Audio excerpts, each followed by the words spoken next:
But then again, if you are strictly a paranormal podcast or anything else, then I'm sure that there's a lot of paranormal skullduggery that goes on there. Oh, he's just he's part of big ghost app, whatever the hell it is. I don't know. All I do know is that the people in my life, and you probably have a lot of people in your lives as well who watched the news over the last week, they formed their own opinions. They had their own concerns about it. I don't think anybody in my life panicked about what was going on in Iran, but at the same time, there's not a lot of people happy with it, only because we just wanted to stay focused on what's going on here at home. So tonight, I want to just talk to Dilly, just for a checkup, a check-in. I want to talk about foreign policy and then how domestic policy is looking from his vantage point. Because we've got this spending bill that is still kind of like waiting in the wings. And I don't know, the 4th of July is coming up, and let's just rock, shall we? What else do I have here? I'll be taking your calls in the second half. If you want to submit any kind of questions for the show tonight, it's Quite Frankly Superchat.com. It's the YouTube Supers. It is the Rumble Rants. It's the Gold Pills. Get them in. I love getting your thoughts on the record, but also the show needs support, and we're moving through some pretty exciting times, but the show needs support. And I appreciate you all. Become a sponsor for an evening and send a super chat. That's really what it comes down to. And thank you so much. So that's what I have on this end. Is there anything else I want to bring up? No. Let's just get to it. Because I'll tell you, I don't know. I woke up this morning to the same news you did, with the same fiery, angry Trump that you probably saw. And I'll tell you, it gave me a little bit of hope. A little bit more hope than I had a couple of days ago, where I'm just kind of waiting to see what shakes out. But I like this. I like this a lot. And I hope it's a sign of more things to come. But we will be right back. Don't go anywhere. Right after the break, we're going to interview Eric Weihenmayer, who climbed the highest mountain in the world, Mount Everest. But he's gay. He's blind. So we'll hear about that coming up. Okay, as we head to the break, a look at the 6 o'clock.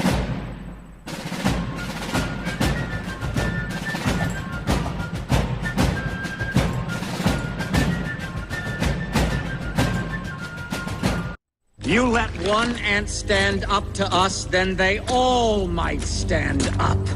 Those puny little ants outnumber us 100 to 1. And if they ever figure that out, there goes our way of life. It's not about food.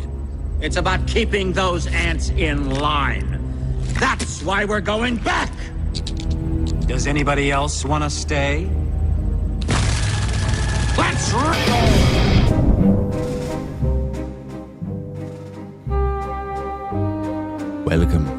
Welcome to the show, everybody.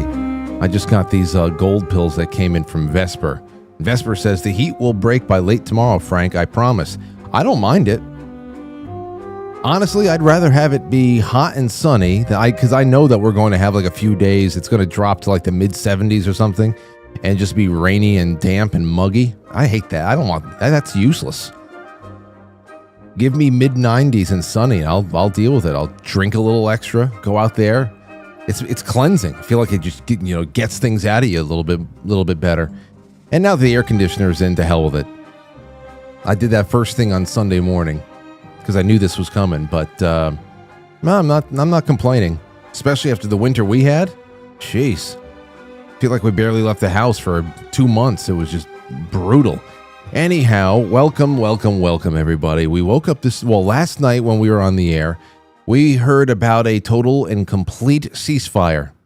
This is what we saw. Total and complete ceasefire. Trump announces deal to end Israel-Iran conflict. This is from WorldNet Daily. On Monday evening, announced the deal to initiate a ceasefire to the Israel-Iran conflict with the goal of having the war ended. It was a non-war, but it was also the 12-day war. Trump told Truth Social, congratulations to everyone. It has been fully agreed by between Israel and Iran that there will be a complete and total ceasefire in approximately 6 hours from now, when Israel and Iran have wound down and completed their in-progress final missions for 12 hours, at which point the war will be considered ended. Well, not too long after that, you remember when we got off last night, we said, we'll see how long this list lasts. Well, it didn't last too long because Iran fired something. Everybody's saying it was a barrage. They were kicking operations back up. Then other people said, no, it was a misfire. It was just like the last one left in the chamber. It didn't even hit anything. And then Israel went and had this massive attack backwards. And then this morning we got a visibly angry. This is the thing I like the most about this. Now there's more to this. There's like 4 more minutes to this particular video before the president departs for the day, because I think he went to Europe. He's doing some NATO thing out there. Hold on, you know what? Brendan's here. Let me just bring him in. He is the host of the Dilly Show. He is the warlord general of the meme team. And he has been quite a busy man the last couple of weeks. There's been some heavy. You want to talk about 100? What is it? 100 men versus a gorilla? You want to talk about these epic battles between minds and fists? Holy shit! What the hell's been going on social media, Dilly? It's been a little bit crazy, hasn't it, Frank? It has been. And like I told you in text message today, I said, of course, it doesn't matter what. I can put you on the schedule next for like November 12th, and the craziest shit will happen on like November 10th, and we'll have to talk about it. We'll be right in the middle of it. Essentially, dude. Yeah, it's been this day was coming for a while. This has been a collision course for those of us who pay close attention to what's going on and support President Trump, and then if you're inside the machine to some degree and you recognize some of these other characters and what they're doing and why their intentions are not pure. They're not here to MAGA. They're not here to support the president. They're here to push their own agenda, and they're here to maintain their prominence as voices and relevance. And the problem is that every problem that President Trump solves makes these people less relevant and less important. And so this might be one of the biggest kill shots too, Frank, because this we got a poll out right now. I don't know if you saw, it just came out maybe an hour ago. 84% of American Republicans supported President Trump's tactical strikes on Iran. I saw that. When you see that, what that tells you, especially if you're one of these individuals, whether you're Tucker Carlson or Candace Owens or Steve Bannon or Alex Jones or the Hodge twins, which I know we shouldn't even include them, they're retarded. But what it means is you literally have lost connection to the audience. And that's significant because when you do that, you go down this sort of like scorched earth path that all these crazy ass people did. There's only one way back, which is humility. Wow, I got this one wrong. I really didn't realize that the president had this handled the way he did. And I didn't understand that my audience felt the way that they did.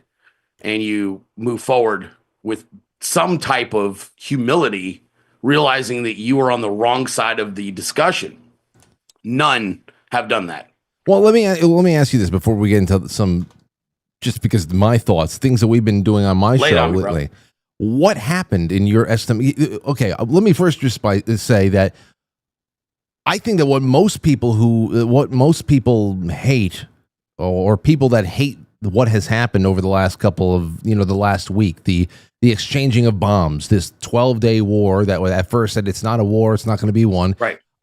What they're hating is that I don't know anybody in my life that is panicking over this. If they didn't like what was going on, I don't see any panic. I've heard collective groans from people who were not listening to Tucker Carlson or anybody else to see how they are feeling first. I heard collective groans from people who are just sick of decades worth of the same Middle East calls to action. Somebody's months away from getting a weapon again. They're always months away. Or Israel needs a bodyguard again, which is just, these things just become grating. And I think it was just like, oh no, because everybody I know who loves Donald Trump's administration and wants to see him do good, because that means we all do good, don't want to see him derailed. So we're like, what what was this all about? Because still, we don't know anything. And that's something that, I don't know how to say it without being a dick.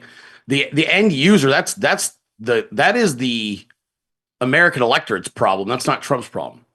Like if you're traumatized by what George Bush chose to do and Barack Obama chose to do, and then you're projecting it onto Donald Trump, who we know doesn't do that. What the fuck do you want me to tell you? I mean, it's like at some point you're like, you don't have the same commander in chief. He didn't do anything to put American soldiers in harm's way for 4 years. He still used peace through strength during his first term. So the rationale around this, and this is where the argument became, they knew what they were doing. These people were poisoning the water because they were conflating this. And Alex Jones, one of the biggest probably people guilty of this. They immediately started conflating his tactical strikes with a George Bush invasion style interference. And so did Tucker Carlson. And I understand probably why they did it, because these are people that during that era, that was probably when both of which were most prominent and were like the experts in their field of geopolitical engagement. The problem is they just came off as old, out of touch, and frankly disconnected from what the electorate was saying. And the fact that all you had to pay attention to was President Trump's first term to know if there is going to be a flex on Iran, it will be limited in scope, but massively successful. And then he's going to immediately force them back to the table and get them back negotiating. I called this, Frank, last week. I told everybody this was what was going to happen, because to me, it seems it's so obvious at this point. If you take the time to study the subject, in this case, President Trump, if you take the time to read The Art of the Deal, and then you simply, if you follow him closely and you understand how he creates leverage points, this was always the outcome. I went back and looked at a month ago his trip to Saudi Arabia and UAE and Dubai and when he met with Qatar, bro, like I guarantee you part of the deal was we will give investment to the United States of America. We need security in the Middle East. These people, the Iranians, cannot have a nuclear weapon, or it forces the rest of us to have a nuclear weapon. MBS from Saudi Arabia came out and said it like a week ago. He's like, we don't want Iran to have a nuclear weapon because then we have to get one. So I think what also happened was, and this was part of the grifter scam here, was they conflated tactical strikes on a nuclear facility. And they took, and people like me that said, because I'm not pro-war, obviously. But what they did was they said, if you support President Trump and trust his decision-making, that you're taking the position of being pro-war, which means they were taking the position because they were trying to win some moral fight, which was, well, I'm dogging him and comparing him to George Bush because I don't want war, which is literally absurd. But that was the position was, and then that was the attacks that I was receiving all week for supporting the president because I trust him and I've seen him do this on a geopolitical scale multiple times.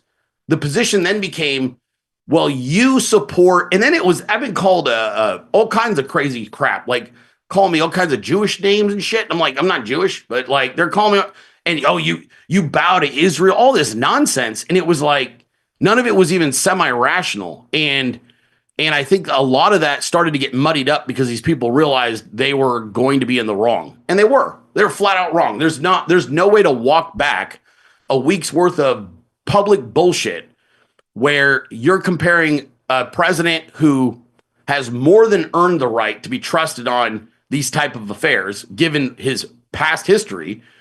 And you're comparing to arguably one of the most retarded presidents we've ever had geopolitically. And that was the comparison. And I didn't draw those comparisons up. They did.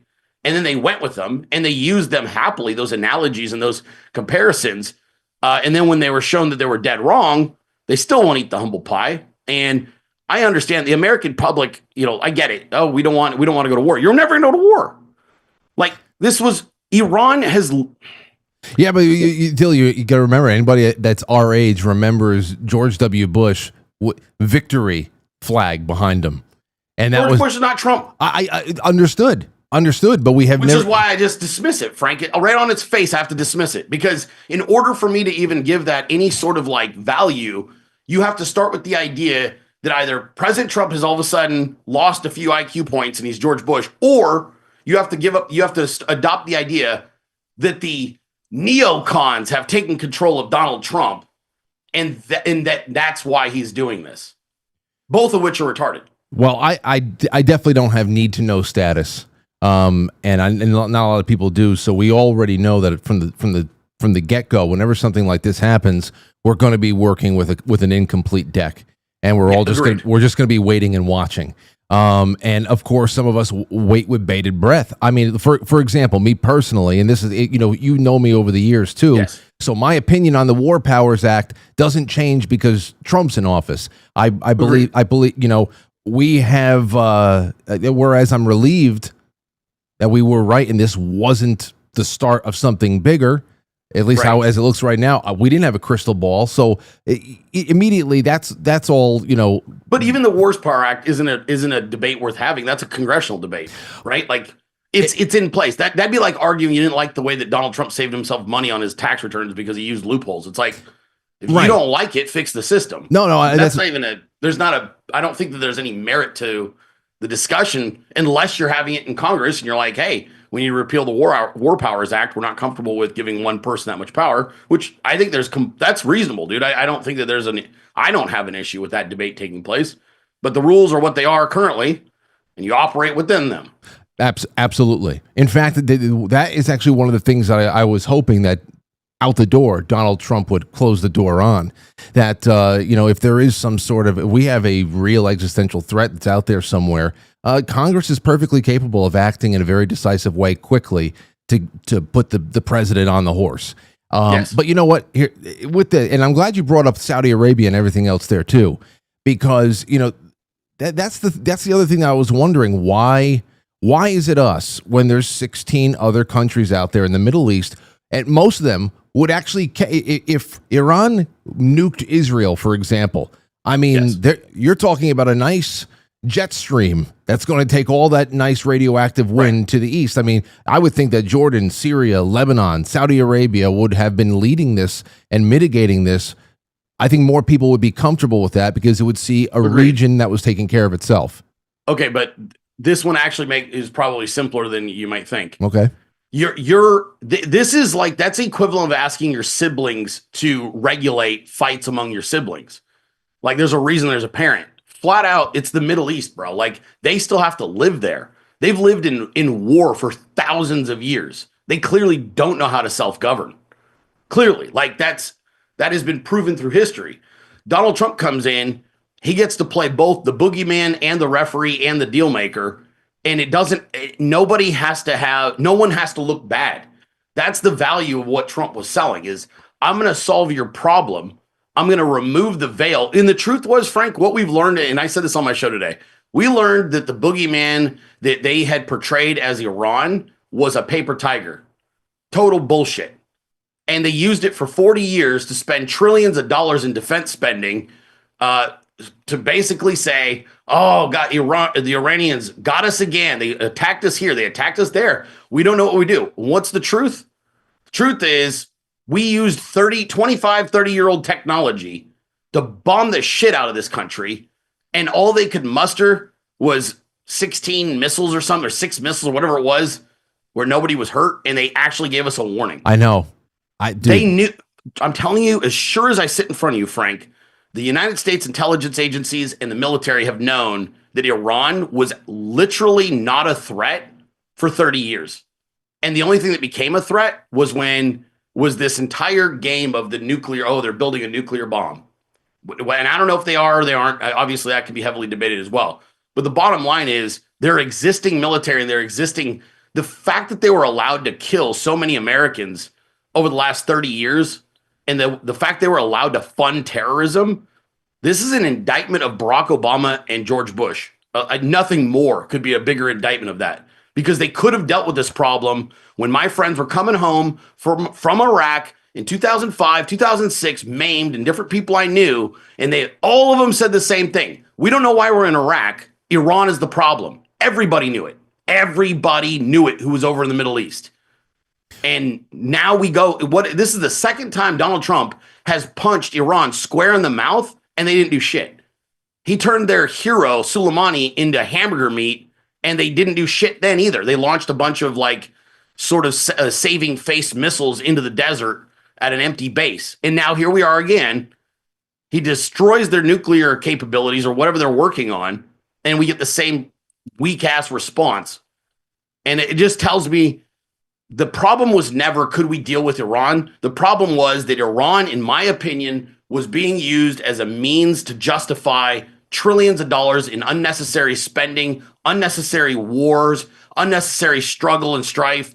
A boogeyman. They provided a boogeyman to the U.S. government to present to the American public to extort more money. It's the way I view it, dude. Okay. Well, how do you take the little bit of mixed messages there between Tulsi Gabbard's assessment of their program's progress and then Trump's dismissal of the whole thing? What had changed between spring and now? So it was March, and but if you watch the full context, I feel like there was the what was being presented in the media in her answers, I don't think was the full answer, was it? Like when you watch the full congressional testimony, she wasn't counter messaging Trump. She was answering a very specific question. Or am I mistaken on that? No. Well, I don't know if she made any. She made recent statement. I was talking about. I'm talking about in March. No. Back then, there was no discord there. There was. She was just talking about how there's. I believe what the hell was the statement? I can go find it. But I know I saw what the press is run with, and then Tulsi came out like 2 days ago and was like, "I'm in lockstep with the president. He's right." Or 3 days ago. And she goes, these comments aren't the full scope of that assessment. She was like very specific. I just wish that they can tell us how this was confirmed. Because like you said, we don't know if they're never going to tell you that, bro. But you know, right. if the bombs have already dropped and as you said, right. They were a paper tiger the whole way, then why do we have to drop 300,000 pounds worth of explosives on them if they really were a paper tiger? Then again, if they were building nuclear warheads, were they a paper? That doesn't sound like a paper tiger. So I don't know. Well, no, I'm saying I think without the nuclear warheads, you're dealing with a paper tiger. That's what I was saying. Yeah, because they couldn't stop the missiles. They couldn't stop the bombs. Right. So that's what I was getting at is short of having a nuclear weapon, this country was completely unable to deal with the United States military. That's what I was saying. So here's the only thing I'm going to say about Tulsi Gabbard. OK, and this is just maybe I am still very jaded. I don't trust the intelligence community at all under anybody. Right. I still don't. I just don't. I think it's too easy to corrupt it. I think it's too big. I think they have too much money. You know, I'm not, did Tulsi tell the truth then? Did she tell the truth now? I don't know, Frank. But I have a natural, I naturally recoil from the intel agencies just because I don't know that we always are getting the full truth. I think it sounds to me like President Trump, I can't even guess as to what he based his decision on. It was probably military intelligence, which he obviously feels comfortable with. But ultimately it ended up being the right decision. Yeah. Well, wait, here we are, you know, and again, I know that there's a lot of people, when you talk about media figures that go out there, and if there is some sort of a self-preservation reason, you know, you see that the winds are blowing one way or another, you want to align yourself where you think it's going, and you obey. But, you know, a lot of other people are not. This was a very divisive issue, and a lot of the people fighting it out really had no stake in the game. And so it's just going forward. Hopefully, this really does open up a lot more progress out there. And as you said before, parents and quarrelsome children. This is the famous clip from this morning. Everybody has heard. I want to play it here. I was waiting for Dilly to come on. Parents and quarrelsome children. Listen to this. When he's talking about the breakdown of last night's ceasefire and throwing it squarely in both the laps of the Israelis and the Iranians, which I thought was, I don't know, it got a lot of people very I was happy with this. So listen to this. Israel says that Iran violated the peace agreement and the ceasefire agreement.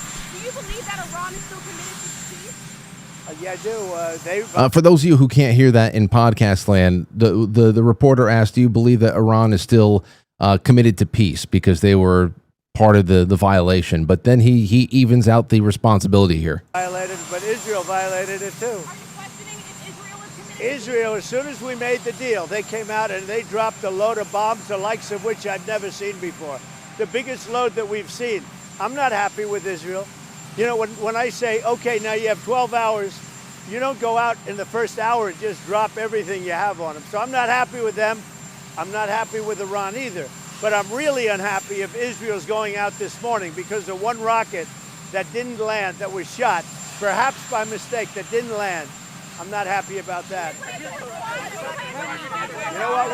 We basically have two countries that have been fighting so long and so hard that they don't know what the fuck they're doing. Do you understand that? Do you have a response to Iran? Now, I will say, Brenden, watching his body language walking away, he's pissed off.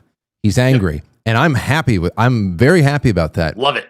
I'm very happy about that. I don't know. I agree. And this was, they're just right there, just went the Trump is owned by Israel narrative up in smoke. Especially when you saw Israel's response to his comments this morning. What would they say? Like, we were shocked. We were shocked and taken back by President Trump's aggressive tone and manner when addressing our nation. That was great, dude. Well, I didn't see that, but I did see them say that that their operation with Iran is not completed. But we'll get back to that once we finish up in Gaza. So again, I mean, I'll tell you, man, this is one of those things. I don't wake up. I'm one of those people.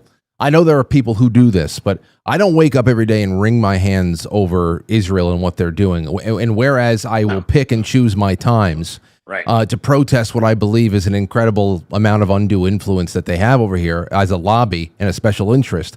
Ultimately, I just want them in proper orbit with everybody else in the world. Do you have something to trade? Let's trade. Other than that, no special treatment, no bodyguarding. This is what more people are starting to wonder about. And when their honest questions are met with accusations of anti-Semitism or Jew hating by people like Mark Levin, that doesn't sit well with people. Because and you see Trump over here is angry, and rightfully so. I'm glad, because if this is the same guy who rightfully characterized all of our military adventurism in the Middle East post 9/11 as a big waste of money and life, then I understand the root of the frustration here, because he's got to know that this is shit like this is sapping precious time and attention away from what he can be putting elsewhere. Correct.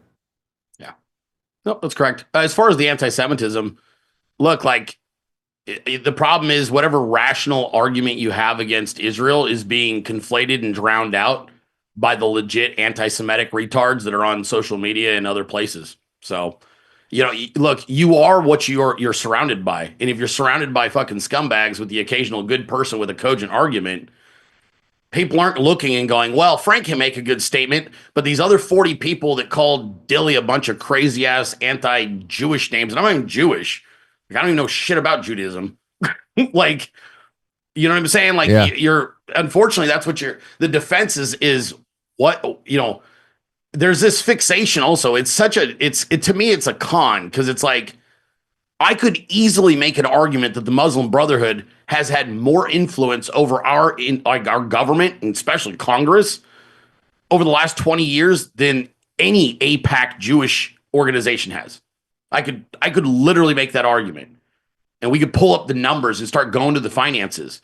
So I think that's part of where it just is.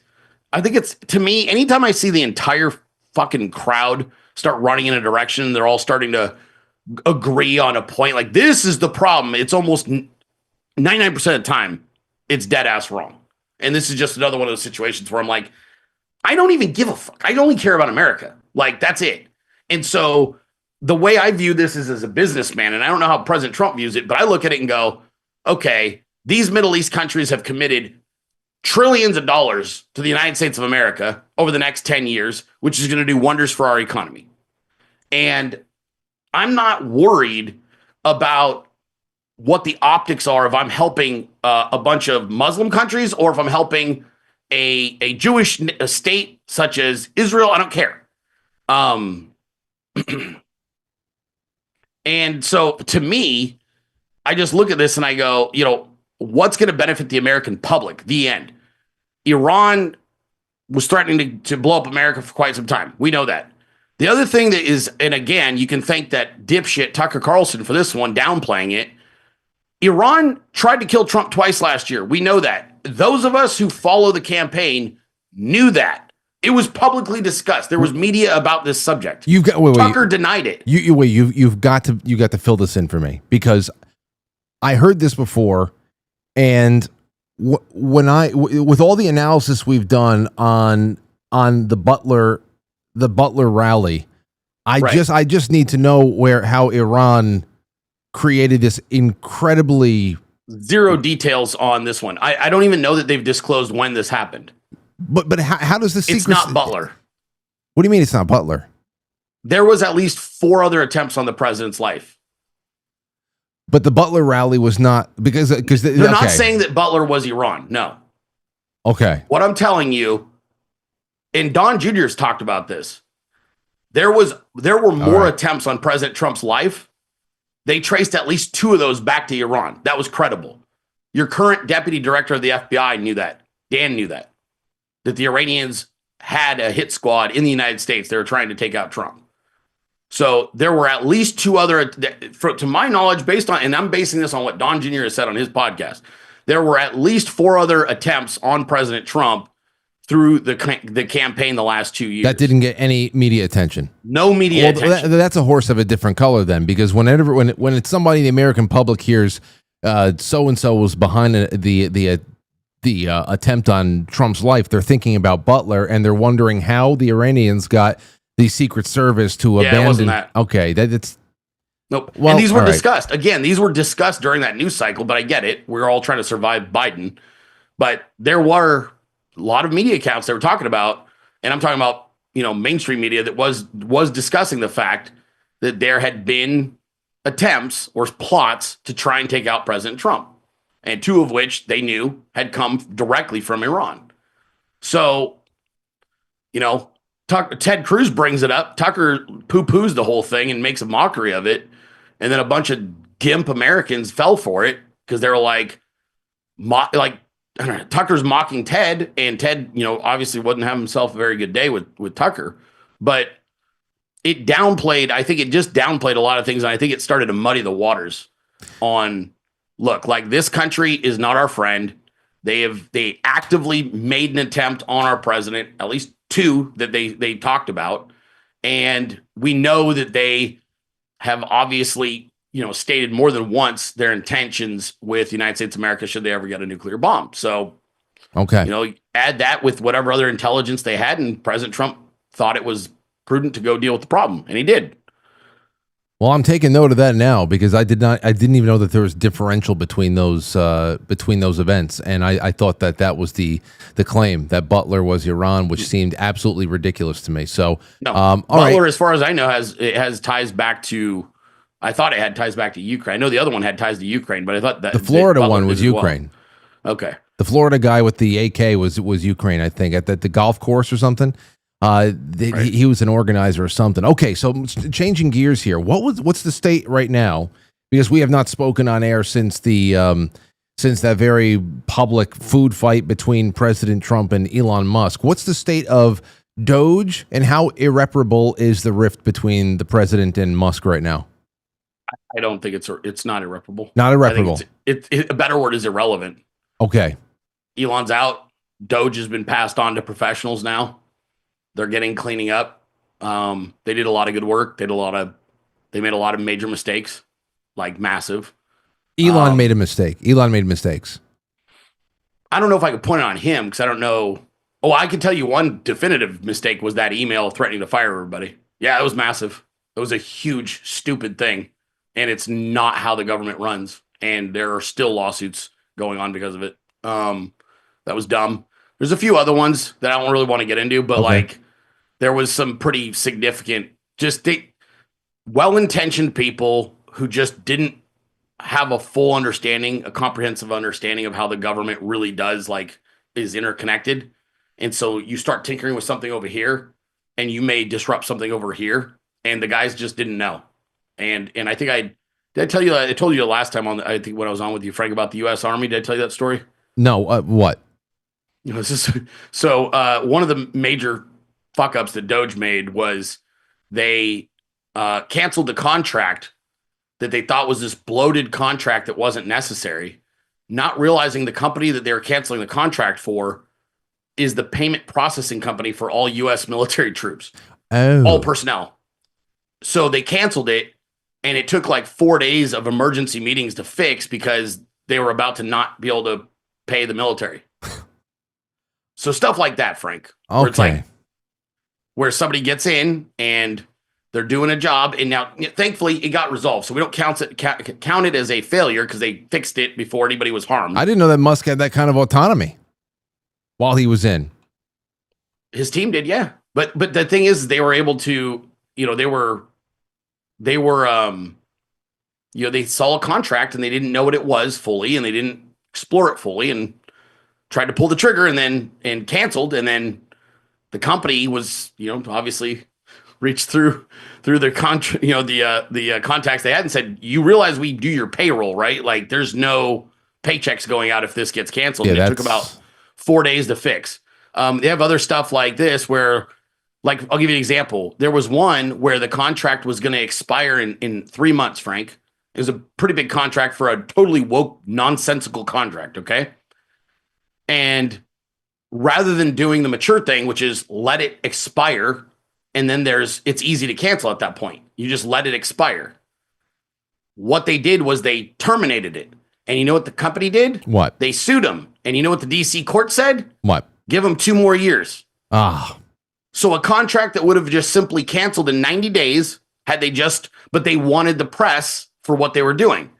So instead of like letting the contract just expire, they unfortunately and I actually don't think any of this was malice. I think it was just people that were really trying to do a good job, trying to do the right thing, trying to make a splash, and they just got a little overzealous on certain stuff. They weren't as nuanced as you need to be when you're doing this kind of work, because anybody can cancel a contract. It takes a skilled operator to cancel a contract and not get sued. That's the skill. Right. Now, so that's what happened in one case. But I don't know that I don't think there's any issue with Trump and Elon. I think it's literally just, I think President Trump's moved on. I don't think he holds any malice towards Elon, to be honest with you, dude. It was just a very strange couple of days. The Epstein thing there, people, you know, there's a lot of theories about him being on some sort of overdosing on ketamine or something going on. I don't know. It was just a very strange couple of days, and now it's just kind of been dead and cold. I think that he did the smart thing, which is he went back to what made him Elon Musk, and he needed to do that.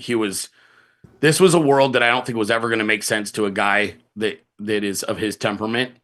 And I think there's just a lot of times, like, Elon's an efficiency guy. And when you're sometimes being ultra efficient in the short term can be very, very problematic in the long term. And that's where some of the pushback and issues were. He also doesn't have, I don't think he understood the political dynamic of some of the people he was dealing with. Right. And that was another challenge, that he was berating people that he didn't know their relationship to the president or the family, and that was a really big mistake. I think he did some good, but the first cracks in the in that we saw forming was when the big beautiful bill was made public. That's when we saw there being a little bit of a strain there. And Brenden, listen, you know me well enough to know that if a spending bill like this ever passed my desk, it would never leave without a veto. It's just the way I would be. I would be like, yeah, fuck you, go back and do better. But listen, I also understand, and we've talked about it before, you can't eliminate too much without literally killing people. Or too much too quick without literally killing people. I also understand that you know, when you know our Congress is as worthless as it is, how bold can you really get and expect to be any majority left to pass it? But if the goal really is, I just want to cut to the chase, because I've seen the detractors, and I've seen the people who support it. I was watching what Scott Bessent said the other day about how the bill won't drive up the deficit because it's also planning on riding GDP growth up the pike there. So I understand how everybody's sticking to their sides on this, but just to cut to one main thing to see how you can respond to this is, if the goal really is to eventually eliminate the income tax itself and decimate the size of a largely illegal federal government so that it's small enough to be run on nothing but tariffs as it once was, how, in your estimation, does this bill prepare us for a paradigm shifting realignment like that? The number one thing that everybody who again, you have to look at the bill as a whole. And it, by the way, it's not even a spending bill. We know that, right, Frank? It's a continuing resolution. So this isn't even some new budget. This is the budget that was passed under Joe Biden. So I don't think people are even making the understanding the significance of that and why it's important. Because there are things you can change and there's things you can't change. And this is a continuing resolution of an existing spending bill. And the number one thing that people are sleeping on, when you look at what they're doing on this bill, the amount this entire bill is centered around not just the awesome stuff, no tax on tips, the no tax on overtime, no tax on senior, people receiving Social Security. And you go, how do you pay for all that? You deport 20 million people, Frank. That's how. The bill gives the funding for the action. Americans don't seem to, and a lot of the pundits don't seem to understand the sheer weight on government spending, on inflation, on real estate costs, food costs, basic services and infrastructure that 20 to 25, 30 million illegals put on your system.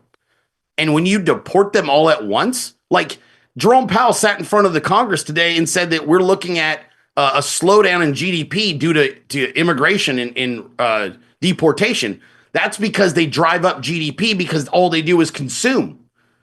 So you look at it and go, oh, that must be a negative thing. We're going to have a lower GDP number. It's like, well, you tell me 20 million less consumers is going to result in, a lot. How many transactions is that probably per person? It's a huge number. Yeah. But would you trade it? Absolutely not. That's the solution long term. And so I think that's where people get really lost in the weeds on this is not a new spending bill. It's a continuing resolution that they're modifying. The new spending bill for fiscal years 26 and 27 or whatever it is down the road, that fight happens in September. That's a totally different budget fight. This is just modifying an existing budget that the Democrats had done in last year before Biden left. So do you have any new insight into whether there's going to be at least a change from the omnibus scam packages to individual bills? Because like you said, you and I were talking about this last time. Yes. What President Trump's biggest hurdle is going to be with the Congress is that, we can't rest on the hope that after the midterms come and go, we're going to have 290 Thomas Jeffersons in the House and 60 James Madisons in the Senate. So the real question there is, I know it'd be very taxing on these people, but fuck them. Let them earn their damn money. Keep them, vote on individual bills. Do you know if anybody's brought that up before? I have no idea. It's the only way. The thing is that, and this is, look, I don't give a shit about the Congress, Frank. I don't like any of these people. I don't trust any of them. I trust the president and I trust his team because I understand what the vision is and I understand what the overall long-term result that they're striving for is. This existing Congress, I mean, look, dude, I don't know if I've ever in my lifetime seen the United States government have a worth of shit Congress, right? Like, I don't know if they're going to move forward with they're supposed to be doing single bills, right? Or single page. That's what I was hoping for because I don't know, dude. It's not about my faith in Congress. It's about how is Trump going to be able to do long-term things with these people. And the best way to do that is to be able to, I don't know, but I don't know what has to happen. Yeah, I don't have any insight into it, dude. I mean, I had this conversation. I had a budgetary conversation with a good friend of mine at OMB. And I'm gonna be straight with you, dude. Like, the more that he talked about how they're doing things, frankly, my eyes kind of glazed over and rolled back in my head, because it was at a level of budgetary discussion that I am not capable of like carrying. I understand that the overall what they're trying to do right now with this current bill, but I couldn't tell you. He was talking about budget years because they always plan out like two or three bills or 2 or 3 budgets at a time. So like this current budget they're working on and the next budget still aren't considered the Trump budgets. Did you know that, Frank? No, it's I didn't know like, that.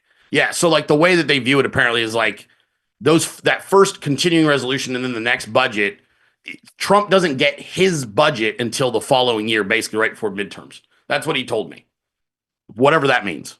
So yeah. Okay. Well, then, on that, then here's something else that you and I had spoken about in private, and then we brought it to the show. This was right after the election happened. And I said, hey man, okay, so what's the plan with the deep state? What's the plan with the NGOs? What's the plan with the ground operation here? And and you're like licking your chops. You're like, this is the best part, Frank. And I said, yeah. And then what happened after 6 months, Frank? Dude, as I'm saying, this is what happened after 6 months. I saw this. The DNC is in chaos and desperate for cash. It was who told you that was going to happen? Like in November, Frank? I don't know. Listen. I said, he's going to cut. How is he going to cut the balls off? How is he going to drain the life force?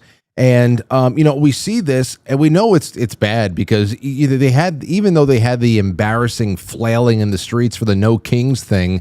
My question still is, how much is left in the kitty? Are there any of your contacts updating you on this matter in particular, where money still is? Oh yeah. So I told you have to wait for the first 6 months, and they're gonna all run out of money because of the way the pay comes out, right? Yeah. And then you were like, really? And I was like, yeah, watch. They're going to nuke them. They're going to cut their nuts off, and they're going to walk around after that, and they're going to still be just as angry, but they're not going to have any money to do anything about it.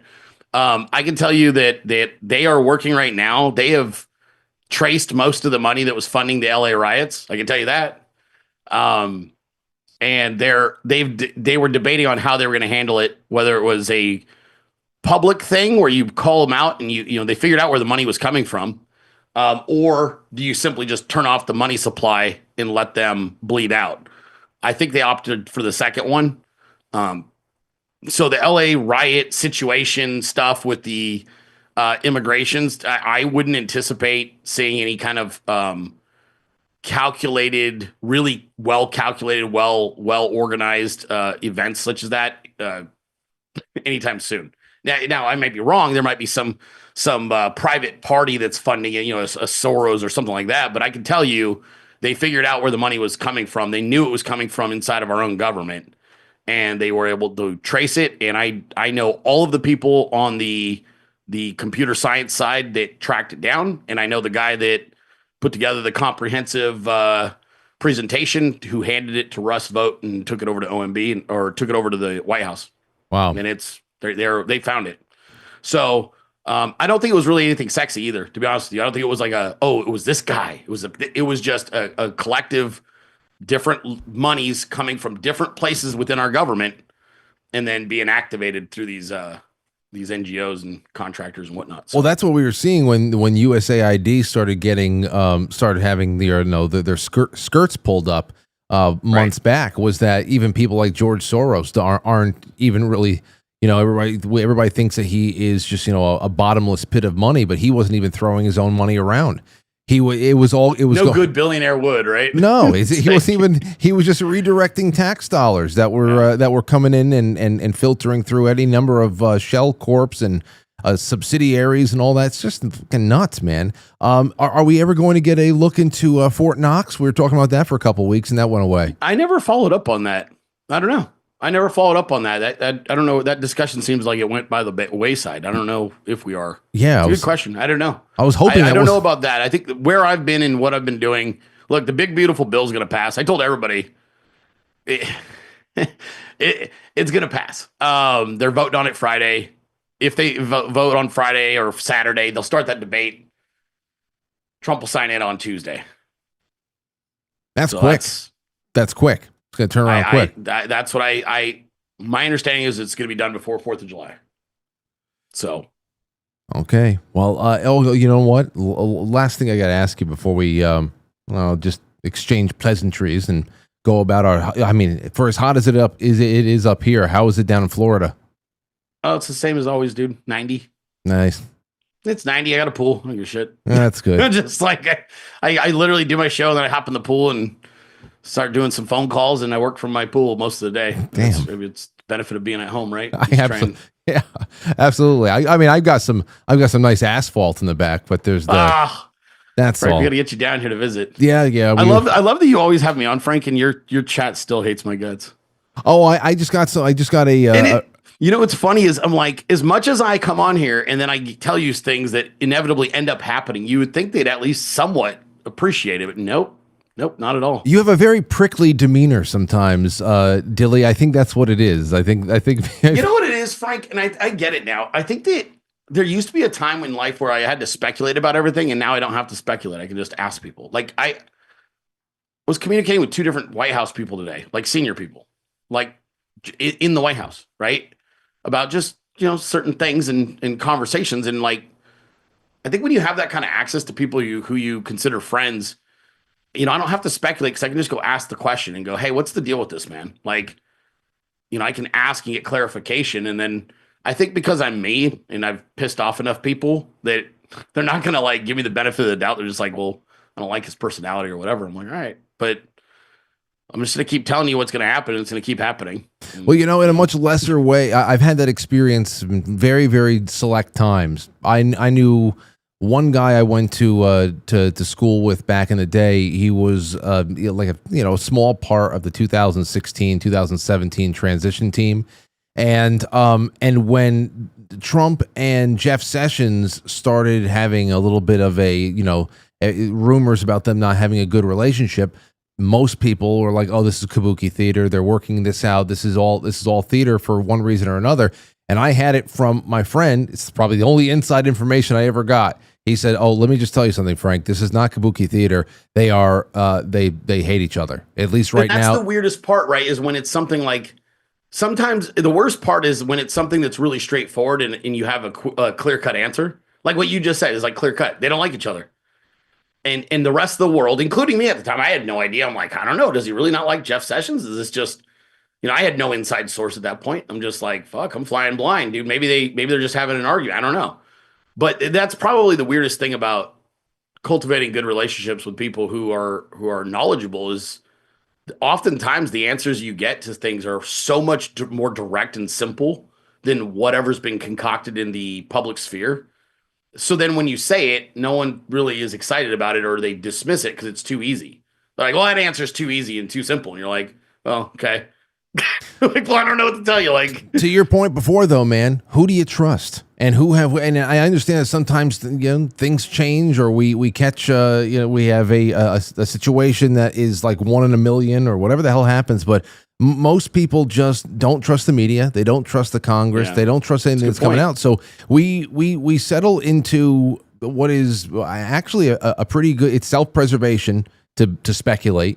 It also becomes a nice little mental exercise because then we're constantly practicing discernment and testing theories out and trying to use logic to see what makes most sense. Occam's razor, usually winning out most of the time, but that's just where we are. We have to learn the secret language of media. We have to read between lines. It's never satisfying. Well, here's one thing I will tell you, like.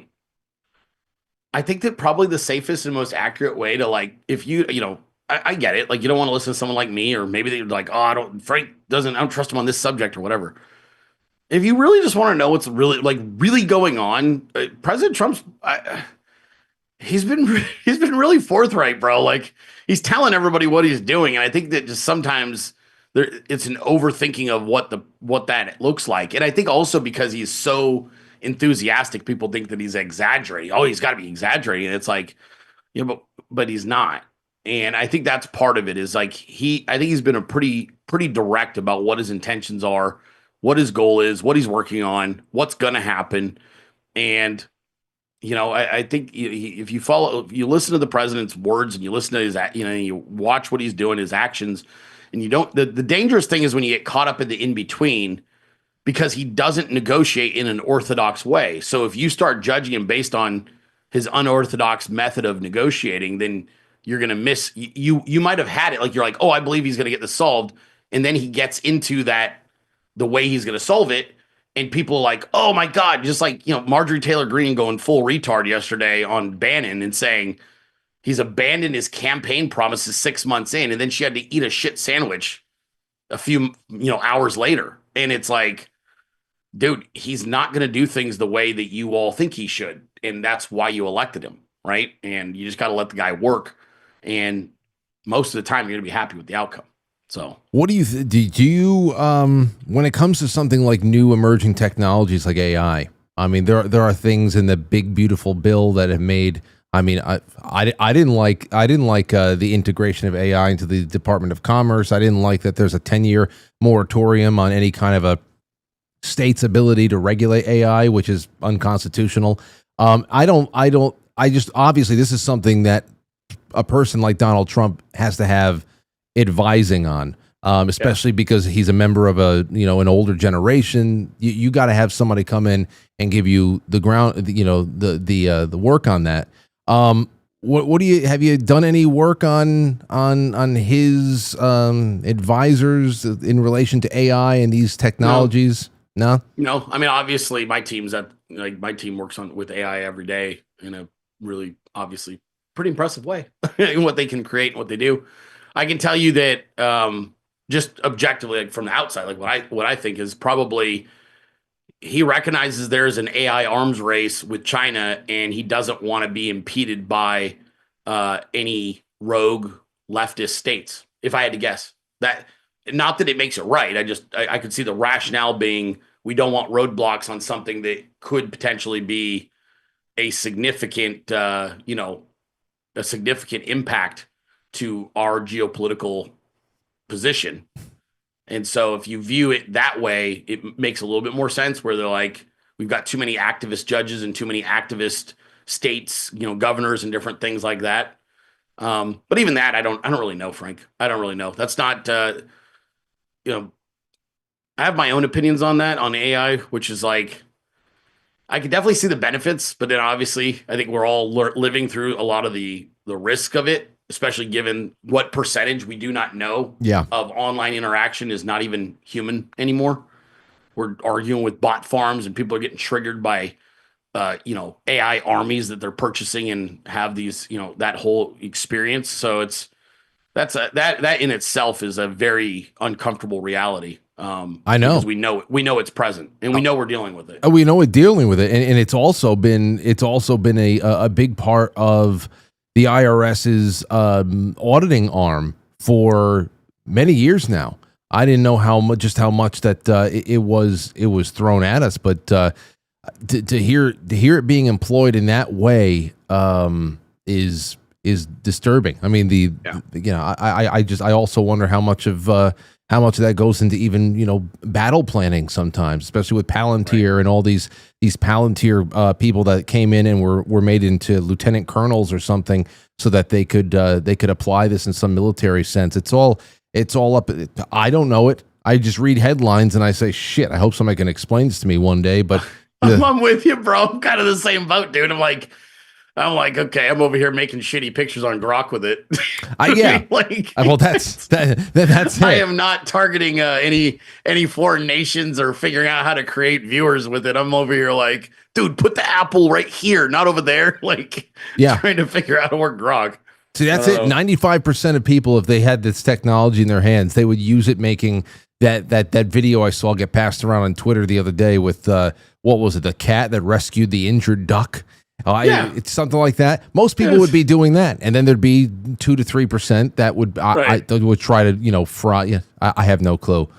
I have no clue, Dilly. But every day is another month worth of news, and I'm glad that every so often we're able to sit down and hash some shit out. Is there anything you want to leave people with, especially how to watch your show every day and then some? Go ahead.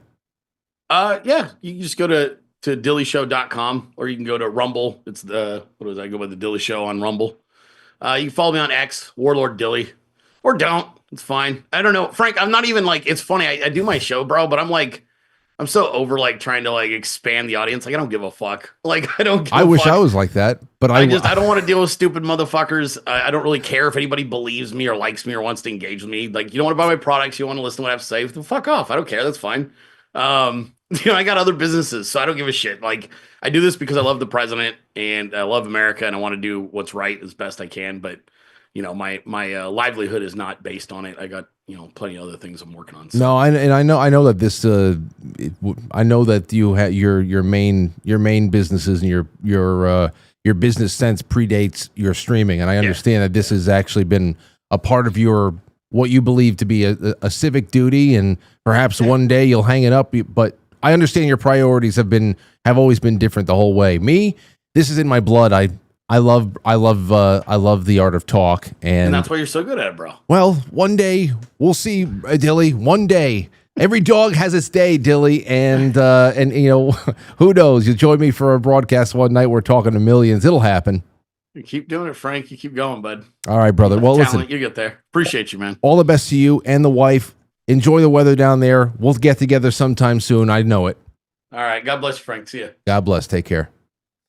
All right, ladies and gentlemen. So, what's waiting for me? What is waiting for me? Here's a super chat I saw come in from Boys Blanc. Says, hey, your Rumble chat was full of haters. Me, I love the dialogue that you guys covered and a lot of policy and opinions. Great show. Thank you. Yes, and you know what? If you know how to read a room, you can tell that it's two guys, two friends that are not seeing eye to eye on everything, that are getting on with the conversation. There's some things in there. I gotta try to remember what the hell came up. The whole Iran and the assassination attempts. Now I just got to go out there and try to find as much information on that as I can, because the whole time I've been hearing that the Iranians were trying to kill Trump. I always thought that had something to do with Butler, which I thought, okay, that is ridiculous. The Iranians got Biden's Secret Service woman to abandon a slightly sloped roof on the only vantage point that they had in the entire field and allow that kid to I mean, I don't, so that, at least that makes sense, though I don't know the details, because I don't know. But there's other things there too. Still, how do we know that they were, yet again, months away from having a nuclear weapon? And why is it not first and foremost the duty of Saudi Arabia, in Lebanon, in Syria, and Jordan, who for the most part would be there in the midst of the radioactive winds if Iran ever did blow up Israel?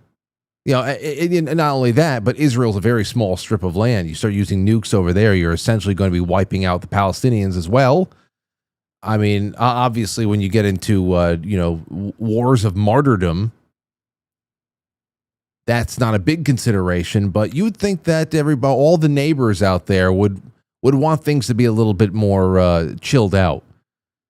So again, in a world where there is, at least on the books, approximately 13,000 nuclear warheads out there floating around among 13 or however many countries, where is the evidence that this one that was being assembled in Iran was actually finally on the way? You can say, well, we would never know that. That's need to know. I don't think. I think that we're at least it's need to know, right? Weren't we getting sold weapons of mass destruction narratives for Iraq? I mean, they kept telling us, and then of course we never got it, and then we heard that it was taken out. It was never there. So, and then of course in Syria with the what is the white phosphorus or the gas attacks? Can we need to know basis? Once again, we're funding all this. 4 months out of the work year are done completely for free The IRS takes all of our earnings and turns it into this shit and kills people. Now, I know that this, again, granted, this was not Afghanistan. This was not Iraq. But because we lived all through that for the last 20 plus years, that's why there was a collective groan from the average person that said, oh, no, you got to be kidding me. And that's why, on the other hand, which is also, if you're someone like me and just notices patterns, it's the same reason why I know which movies are good. If a movie gets panned by all of your mainstream movie critics, I know it's probably worth watching. Oh, it has retrograde motifs. Oh, it's, anti-woman. It's this and that. It's like, oh, this must be a great film. When John Bolton and his kitchen broom mustache goes out on CNN and is just smiling through his broom, I go, well, that's not good. Don't like this guy.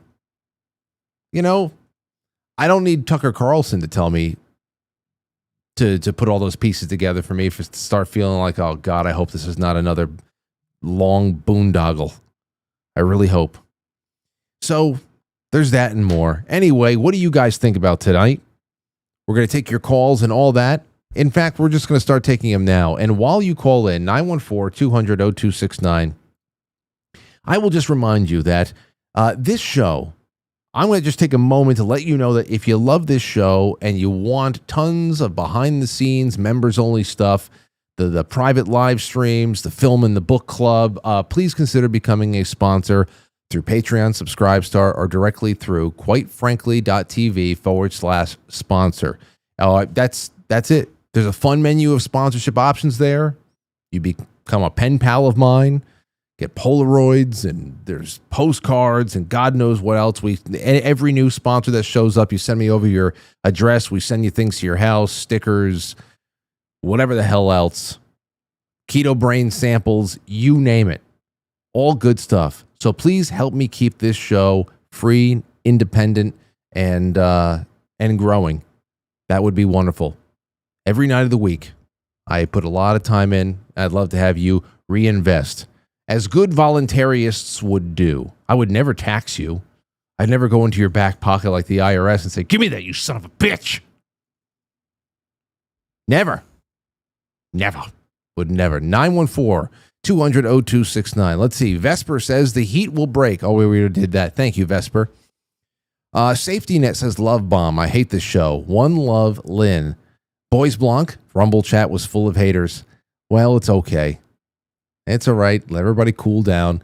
Candelicious says Frank and Dilly in the same chat. It is so good. My mom and I have watched Dilly since the bedroom corner days. She's 92. Thanks, guys. Mad love. Well, thank you both. It's always good when Dilly comes on, and I know he's going to ruffle feathers, and that's part of the fun, You guys got to take care of yourselves out there in the audience, and then afterwards you can call in and say whatever you'd like. Captain Flint says, always a great chat. Better lately. Thank you. Khaleesi, thank you so much for the tip. Easy Breezy says, I like Dilly. Perhaps you would have more audience appreciation if you guys both slapped butt cheeks together. Oh, well, thank you for the suggestion. I'll see what Dilly thinks about that at some point, one day maybe.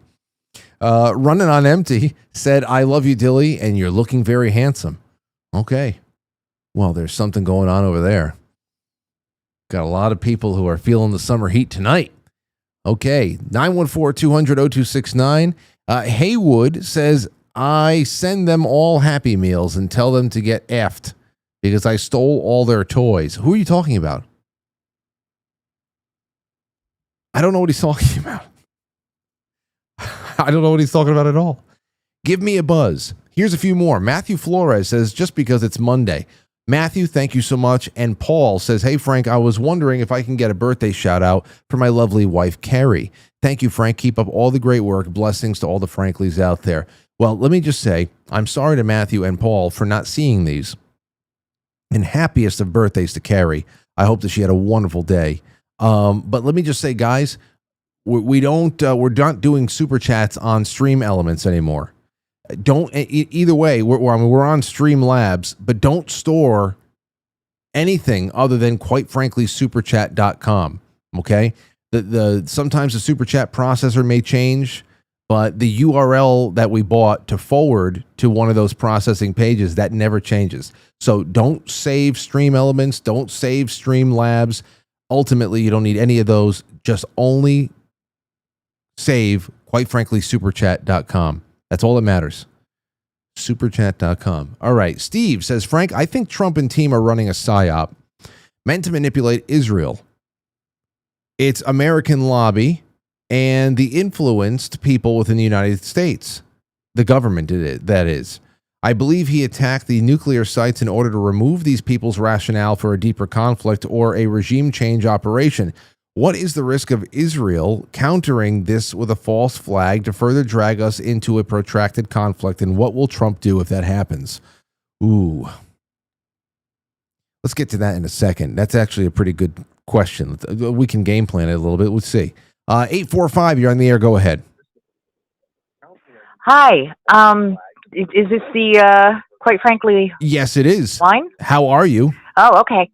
I'm good. How are you? Well, I'm doing well. So what's on your mind?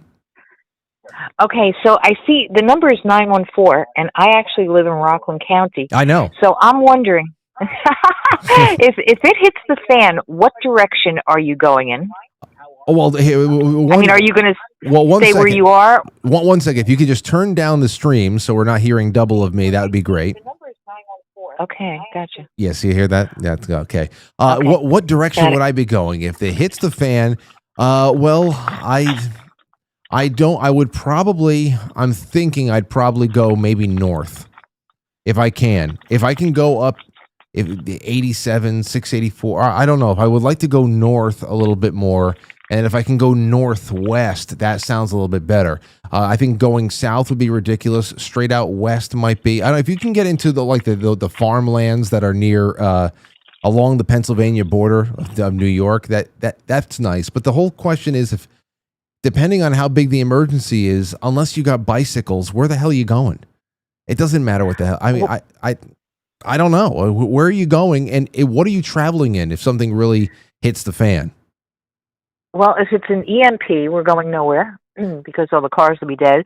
But if we have enough notice, I guess, probably Western New York, Pennsylvania, where the Amish are. So there's good sources for food at least. And, they know how to live off grid. So maybe that way.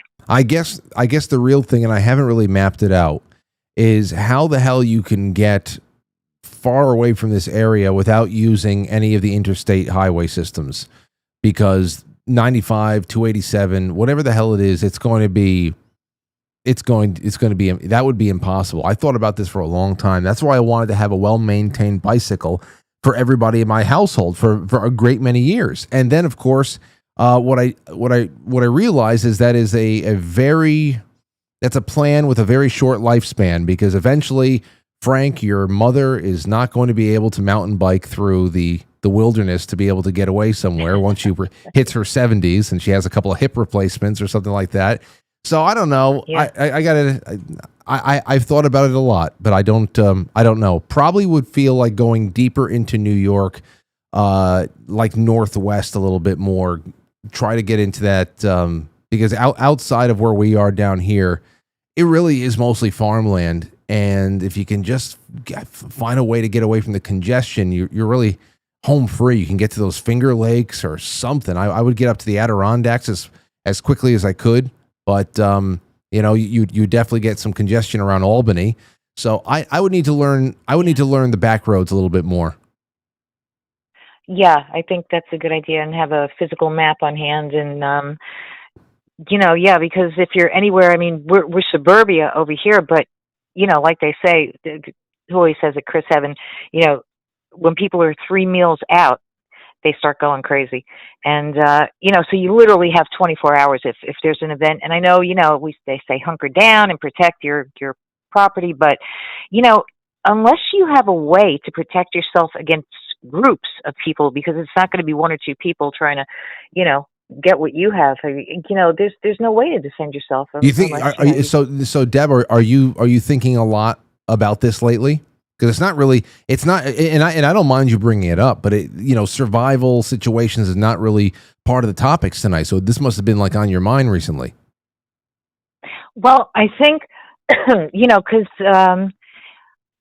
this thing with Iran, all of the terrorists that came over the border, through the Biden regime, we don't know if they're going to activate at some point. If Iran gets pissed off at us, if the ceasefire doesn't work and, we become the mortal enemy and then they activate their sleeper cells. I mean, supposedly they have weapons, and I still question what happened to that trainload, the car full of, what was it, ammonium nitrate? Yeah. That was going from Oregon. Whatever happened to that? Oh, I don't know. That just... I don't know. Yeah, nobody talks about it. No, you know what? Let me go take a look at it. Thank you for the call. Let me look into that because we're talking about tons, right? Yeah, it was a whole car full. Yeah. A train car full, and yeah. Hold on. Okay. Ammonia nitrate train missing. Let me see. This pops up. This was from April 2023. A rail car carrying approximately 60,000 pounds, 30 tons of ammonium nitrate, a chemical used as both fertilizer and explosive, went missing during a shipment from Cheyenne, Wyoming, to Saltdale, California. The rail car operated. Now, did they find it? Let's see here. Hold on. Did they find it? Yeah, because that story just dropped off the map like immediately. As of the latest information from 2023, 60,000 pounds of ammonium that went missing has not been recovered. That's the latest I can find. Thank you for scaring everybody once again tonight. Dev, I'll talk to you soon. Thank you for the call. All right, thanks. There you go. Yeah, just to remind you, everybody, there's 30 tons of this shit out there. Has not been recovered. Union Pacific's investigation concluded that the material likely leaked through the bottom gate of the hopper car over the 800-mile journey, dispersing as small pellets designed for quick soil absorption, posing no significant environmental health risks. No criminal activity was suspected, and the rail car has been sent back to Wyoming for inspection. However, there are no confirmed reports of the material being physically located or recovered, and some posts express ongoing concern about whereabouts. This is all from Grok. I just asked it in a pinch. And okay, well, listen, you think about it that way. 30 tons of this shit had drained over 800 miles, and they say it has no environmental risk. Is that because it evaporates or what? 30 tons, 600,000 pounds of ammonium nitrate likely leaked through the bottom gate of the hopper car over 800 miles. That's one hell of a crop dust.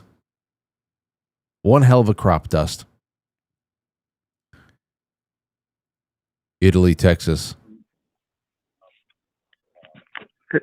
Hello. How are you, Italy? Yeah. Do you speak Italian? Do a lot of people in Italy, Texas speak Italian? Yeah. Do they also? What do they speak in Inglewood, New Jersey?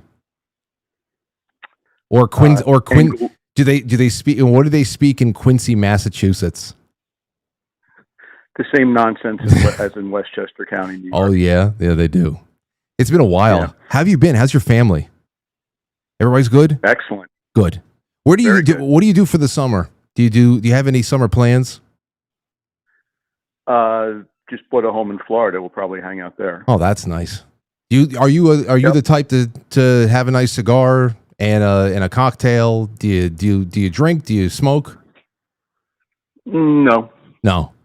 Just enjoy the family in Florida at a nice summer house. Yeah, and calling loser MAGA shows and giving them a hard time. A loser MAGA show. Thanks for the call, brother. I wanted to scratch that guy's belly. He's been calling in relentlessly for weeks. It's so pathetic. But I wish him well. I really do. And that's why we do what we do, ladies and gentlemen. Okay, let's go and take a little bit more time with this question that we just had over here with Steve. I think Trump and team are running a psyop. Do you believe that this is the case? I don't know. But when it gets down to this last thing here, I believe that he attacked the nuclear sites in order to remove these people's rationale for deeper conflict. You know, I can understand that. Almost like saying, we ruined it. Oh, man, we ruined it. We went in there, we did what we had to do. Because what happened the next day, another bombing round went through out there. And it was one of those things that went through my mind where I said to myself, what is Israel thinking at that point? Are they just so frustrated with the fact that Trump went in first and declared the entire thing completely done, but they just didn't have their satisfaction yet? So they said that, no, it wasn't totally done yet. We have to do some more ourselves. Like, was it really just about satisfaction? Some sick satisfaction? I don't know. And now saying, all right, it's all done.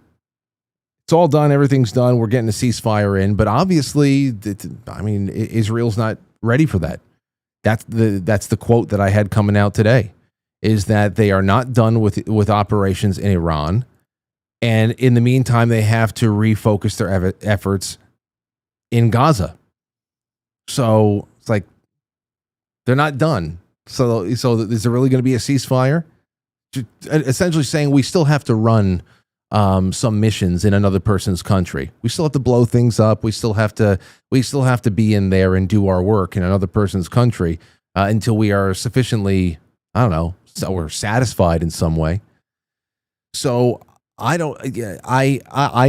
really do believe that. I believe that Trump is in his heart a man of peace, and more so somebody who wants to be dealing with economies and people buying and selling things and making money and building businesses other than, outside of, war. But on the other hand, I just believe that the people that we're dealing with, especially in that region, only know war, and it's a major part of their business. And actually, war is a major part of their plans for achieving whatever the hell their end goals are, especially when it comes to regional dominance or one. It's just one of those things. I can see that happening, but I don't got a crystal ball, and I just hope that all stops. 224, go ahead. Frank? Yeah. Hi, this is Johnsburg Paul. Johnsburg Paul. Well, how are you? Good. How you been, buddy? All right. It's good to have you on. So what's your thoughts tonight?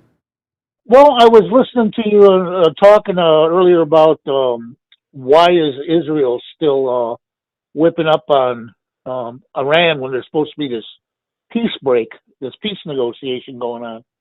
And I think that, when Bibi Netanyahu stops fighting, then his court starts. His trial starts. As long as he can keep the bombs falling, they're not going to put him on trial, and he's not going to go to jail. But I keep fighting and stay out. I've heard that he has some. I haven't really looked into it or anything like that, so I wouldn't be able to talk about it. But I heard that he has some legal issues out there. But why, if he does have legal issues, how would bombs?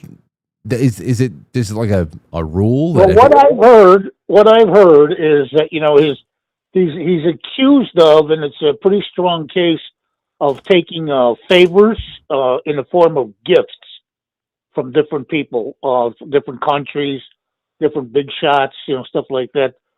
Influence peddling type of stuff. I see it, and that the Supreme Court of Israel was really down on him. So what he tried to do is restructure or even, get rid of the Supreme Court, and that turned into a big hullabaloo. And then the thing went down with Gaza, and from what I understood, there was kind of like a behind-the-scenes negotiation that went on between him and his court system that said that, it would be a bad time for them to try and prosecute him now with all this stuff going on in Gaza after October 7th. And as long as, he was trying to solve that problem, they would forestall his prosecution. So what it appears to me now, what his game plan is if I fight a never-ending war, they can't prosecute me. Well, thank you for the call. Let me look into this. Because I'm seeing ongoing corruption trials, cases 1,000, 2,000, and 4,000. I see the gifts thing that you're talking about. But as far as legal framework for whether or not any of these trials would be halted because of a state of war, I don't see anything, unless it's just like an unspoken rule. No automatic immunity. It does not grant the sitting prime minister. Israel doesn't. The Israeli law does not grant a sitting prime minister immunity from prosecution, even during wartime. And he was indicted in November 2019 and has been on trial since May 2020. Wait, he's been on trial for the last 5 years? What? The trial continuity. The trial has proceeded despite national security challenges, with the defense phase active in June 2025, including Netanyahu's cross-examination. Courts have not, they have not the executive control the trial's pace or okay. So, maybe it's just de facto in that respect. I mean, that's going on forever. And I don't even know the details of this thing. It's a long, long time. He's been able to come back into power.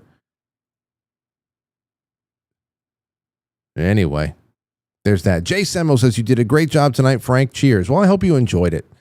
We don't do these types of shows every night. I can't wait to get back to some other things. Tomorrow night, we've got, who do we have coming on? Oh, tomorrow we're going to have a couple of call-in topics. That'll be fun. And then on Thursday night, we got Tony Arterburn coming on. I don't know. I'm actually trying to get Matt to come in on Thursday night because Friday's a summer Friday, so taking that off. So we'll see. Be nice to change it up a little bit. All right, let's go on a really quick break, and when we come back, a couple more of your calls, and we might be getting off early. All right, here we go. Squad. Tonight's episode, The Secret Assignment. I'm going to the bar, Al. Cover me.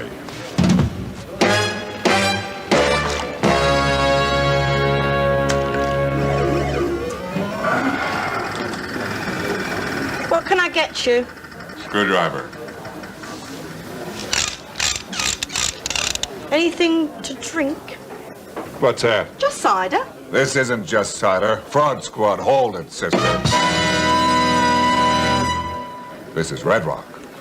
You see, it's less gassy with no strong aftertaste. It's a different kind of cider altogether. It's less gassy with no strong aftertaste. It's a different kind of cider. Booker, Al. Are you available on the 15th? Red Rock cider. It's not red, and there's no rocks in it. Welcome to Perpetual Health Minute, brought to you by Quite Frankly. Omega-6 seed oils and breast cancer. This brand new paper published highlights a new mechanism that looks at linoleic acid, the omega-6 in seed oils, and something called fatty acid binding protein 5, and mTOR. mTOR drives cell proliferation, and we know that cancer is out of control cell growth. And it seems that linoleic acid binds directly to this fatty acid binding protein. And so while people can argue whether anti-inflammatory or inflammatory seed oils are a problem, but if they are also driving cell proliferation, we have a whole new set of problems to examine. If you like this video, please follow the new Perpetual Health Rumble channel. You can also find us at perpetualhealth.substack.com. But for now, thank you so much for watching. Back to the show. Trump's remarks castigating Israel's latest actions. Here's another one from the same source. Trump says he's opposed to regime change in Iran, says that it will bring chaos. I'm sure that's really upsetting. Telling you, these things were good. These little things today, the anger, the visible anger, because of the broken ceasefire and the equal blame, a little unequal blame, to be honest, seemed extra angry with Israel. That was refreshing. It really was. And still with the Iran giving everybody a warning about where their fireworks were going to go off and when. I just don't understand that. How is that saving face? How's any of this saving face? It doesn't make any sense. It really doesn't. But either way, that's another week of news behind us. And, always praying for peace. And let's carry on with other things that we got to do in our lives. It doesn't matter.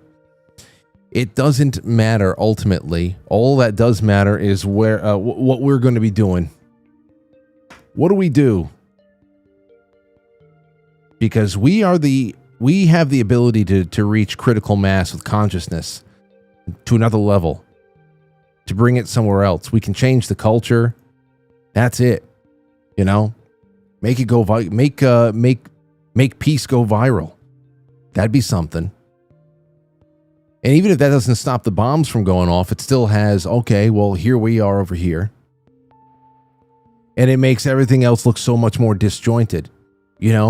What we lived through from 2001 to like 2020, everything that was going on overseas, why did it become worse and worse to follow along with? Because we became disjointed. When we went into Afghanistan and Iraq, those first couple of years after September 11th, you still had a lot of people who were gung-ho about the nobility of the mission and what we were trying to do and what we were trying to save everybody from and whatever. And as that mission started flaking apart and all the reasons why started becoming a lot more, it started looking a lot more bullshitty. The more that happened, you can't do it anymore.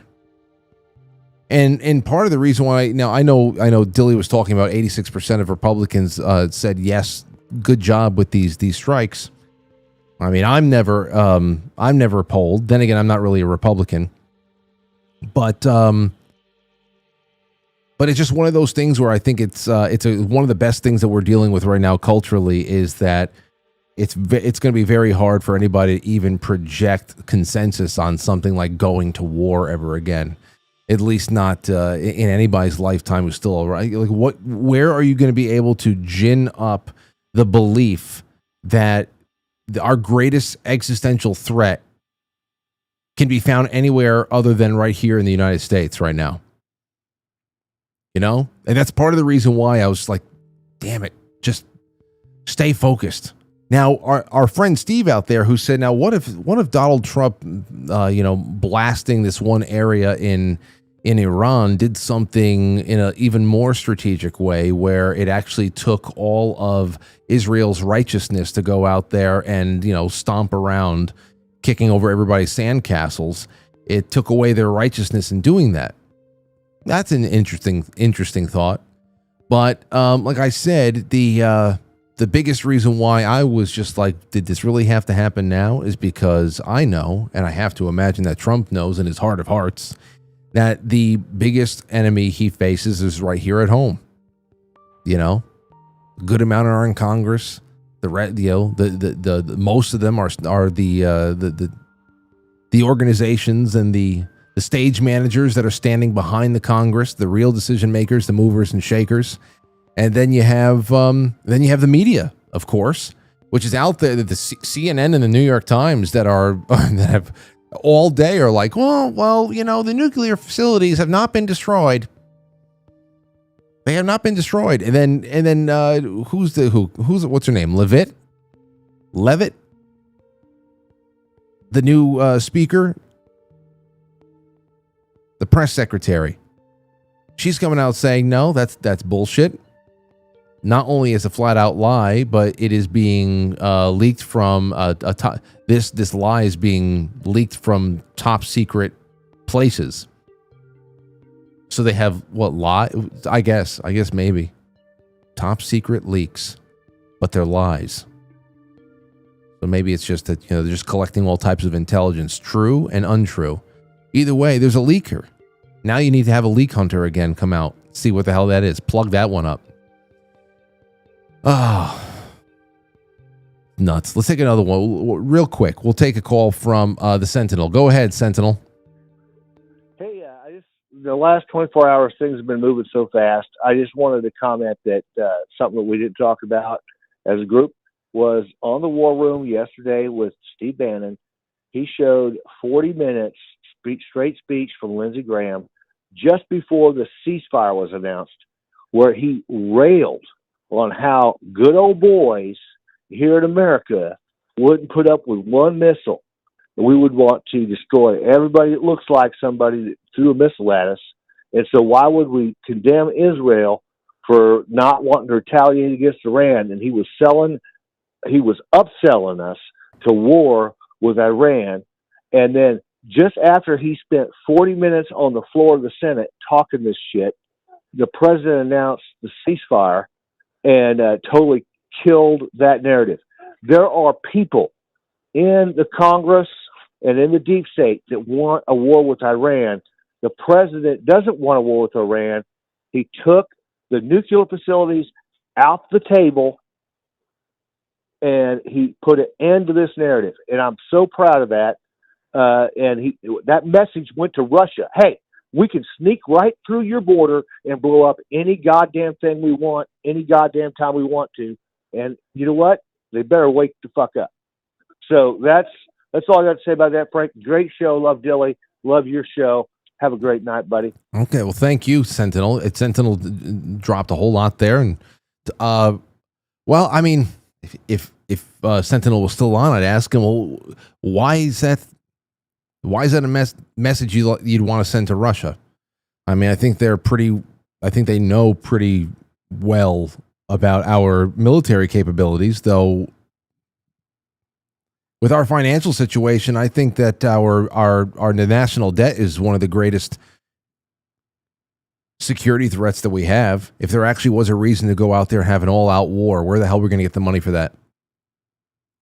You know? So, but here's the other thing I had to bring up with the War Powers Act before. This stuff, and I hope that there is, if I'm just going to put on my fantasy hat and fantasize a little bit, it's just that I hope that on the way out, these are things that are closed up and sealed up and thrown away. Now, as far as when Chrisanne Hall comes on July 2nd, I got to ask her about that in particular. I'm pretty sure that there has to be some kind of congressional action repealing the War Powers Act, even though it's unconstitutional to begin with. I think it's one of those things. I always ask, well, if it's unconstitutional to begin with, why would an act of Congress have to repeal it if its passing is null and void just by the very nature of the bill? You know, is it just one of those things that could be challenged in court? Can Donald Trump do that on the way out? If I was going to bet, I'd say that he wouldn't. But the War Powers Act thing is crazy. It's crazy. You have Article 1, and this was done years ago. This was done decades ago. Article 1, Section 8 says that the Congress is the only one that can declare war. Once a war is declared, your commander-in-chief, the president is the head honcho. So if there is some sort of a threat coming from Iran that needs to be, you call an emergency session of Congress, you lay out exactly what it is, and Congress is very well equipped to react quickly if they need to, if they need to have some sort of a decisive action against a real military threat that's coming our way. You know, and once that happens, the president has the green light to organize his staff and do his thing as commander-in-chief.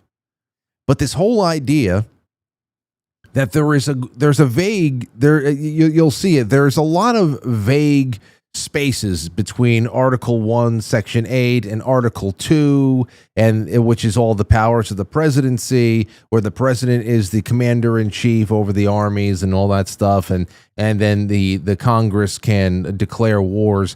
So does that mean that the Congress can pass a law that essentially allows the president to wage almost unilateral war over the course of 30 to 60 hours on his own or whatever? Just give him, hey, you can strike anywhere at any time, this is whatever, and then we'll take care of it after the fact. I just don't, it's so stupid.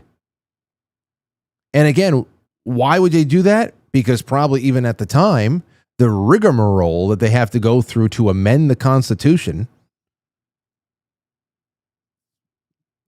not going to happen. So you create an end around, that's illegal.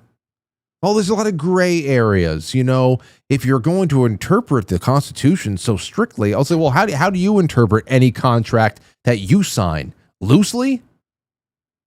When you sit down and you sign a contract with anybody, no matter what the hell it's over, are those all carefully picked and defined terms, or are they loose, vague terms that can change over time when the political and personal whims of all of the contract signers just change?